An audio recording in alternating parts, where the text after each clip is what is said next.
Iwas sa tagal eh. Hello po, Ate Steph. Hello po, Kuya. So kami po yung kausap po ni Ate Steph tungkol dun sa may project po na gagawin namin. So yung project nga po namin is yung heart monitoring system. Tapos, bali po, kasi hindi po nga po namin nadala yung mga gamit po muna. So i-check ko muna niyo po, ni Kuya, para malaman niyo po kung paano po siya gumagana. So, bago po na namin ipakita sa inyo kung paano gumagana, pakita po muna namin sa inyo yung mga gamit. So, ayan, nandito po yung Olimex. Ayan po yung itsura ng Olimex na kung saan siya po yung kumukuha ng signal na nanggagaling sa pulses ng tao. Electrodes. Gamit ng electrodes. Ito po yung electrodes. Nakakabit po yan sa katawan ng tao. Yan, sa right and left arm and also sa paa. Right foot. Jack. Tapos yung jack po, ito po yung meron pong slot na jack para dun sa Olimex na 3.5mm jack. Audio jack. Audio jack. Audio jack. Yon. Siya po yung parang nagiging daan na din. Tapos sa ilalim po niyan meron pong Arduino type na ka-compatible din ng Arduino type na na Shield EKG. Yes, Arduino Uno po. Kung saan yung sa Arduino, kuya, may binaburn po doon ng program. Ito po yon. Look at this. Wait. Here's the program. Ayan po yung program na na binaburn. So baka siyempre hindi nyo rin naman po makikita masyado. Send na lang. Isesend ko na lang po sa inyo yung program na yan. Yes. Tapos after po nun, kuya, yun nga po, yung sinasabi po namin sa inyo na Saka yung yung sa Arduino po na program, meron na po siya doon nakahanda na compile saka verify saka compile. Doon yun na po parang yun po yung function na pag-upload po nung mga codes doon po sa Arduino. Ito po yung software na yun. yun po. Tapos after po nun, kuya, pag na-burn na po yung program na to doon sa Arduino, ikakabit na po yung Olimex Shield. Opo. Na ito nga po yung sinasabi ko sa inyo kagaya ng Olimex Shield. After po nun, may kabit yung Olimex Shield po, punta na po tayo doon sa Saka meron pa po yung pagbago nyo po ikabit yung Olimex, i-burn nyo muna po yung program sa Arduino bago nyo i-stack yung Olimex na module yun po. Yun lang.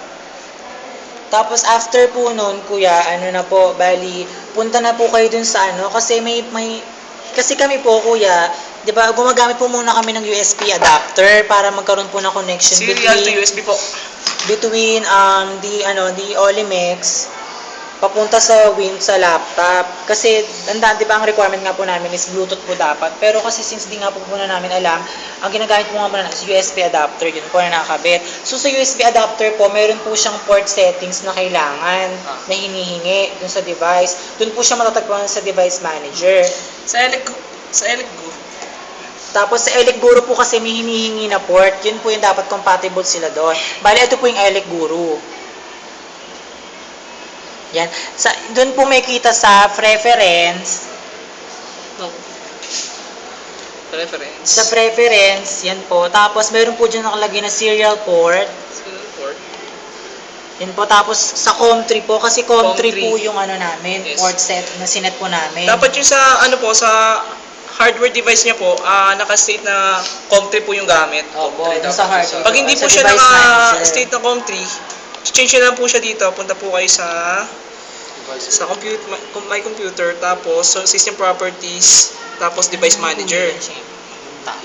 Yan. Makikita niyo po dito sa port na siya active yung COM3. Yung pinagkonikan ng serial to COM na port. So yun po. Tapos dito po sa Elecguru, naka-preference po tayo ng serial port na COM3 rin. Yun.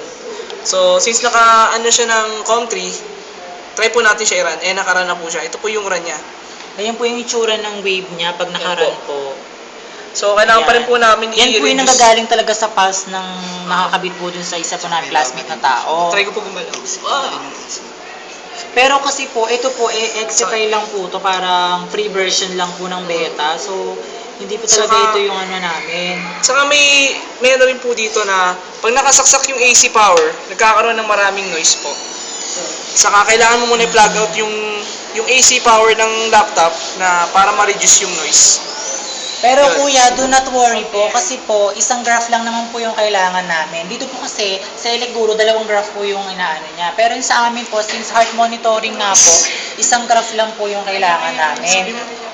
Sabihin mo sa taas ako sa baba. Yung pong sa taas na graph, siya po yung sa upper limbs. Yung po Upper sa limbs. left and right na nakita niyo po electrodes kanina nakadikit. Yung nasa upper po, yung nga upper limbs. Samantala po yung nasa baba, yung pong nag-iisang electrode na nasa paa ng ng patient. Ayan Yan po. Ayan po yung nagiging output niya. Pero actually po talaga dun sa Eleguro, hindi po talaga namin alam yung mga parts niyan, yung may mga kulay-kulay po. Kasi po, ang ano po kasi sa amin, yung graph po yung inaano namin. So, when it comes nga po dun, yun po yung bali. Bali, ang mangyayari po, sa pagdating po dito sa part na to, na execution po ng project namin, naka-USB adapter po siya. Bali po, ang requirement po kasi sa amin is dapat true Bluetooth shield. Ito po yung Bluetooth shield namin. Yan. Sige, Bluetooth shield Ito yan. po yung Bluetooth shield namin na Arduino type din na kinakabit din po sa Olimex. Huwag mo na kami. Yun po yung kinakabit sa Olimex.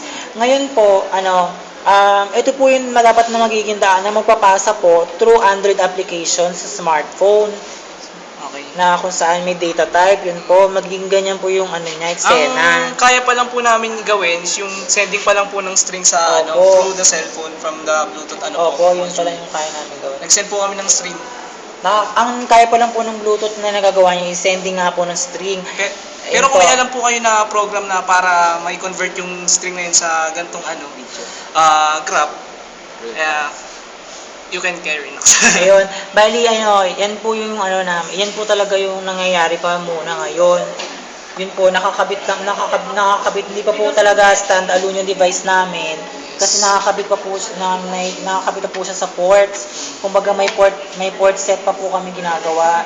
Dapat po kasi sa aming Bluetooth settings po, dapat naka-Bluetooth po talaga yung pagpapadala nung data type ng graph papunta sa smartphones. Yun po yung namin. After po ng video na to, sample naman po namin sa Bluetooth po. Sige, ayan po, Bluetooth bali setting yun lang po talaga. Ito po ulit yung output ng Yung output. Pero, Yan yung po idea. kuya. Tapos papakita naman po namin sa inyo ngayon yung Bluetooth sample, kung paano po yung sa Bluetooth Tapos sample yung sa interface po nitong gagawin nyo, may bibigay po kami na na graph yung naka-drawing po na ganun po yung gagawin nyo. Yan, layout po. Sige.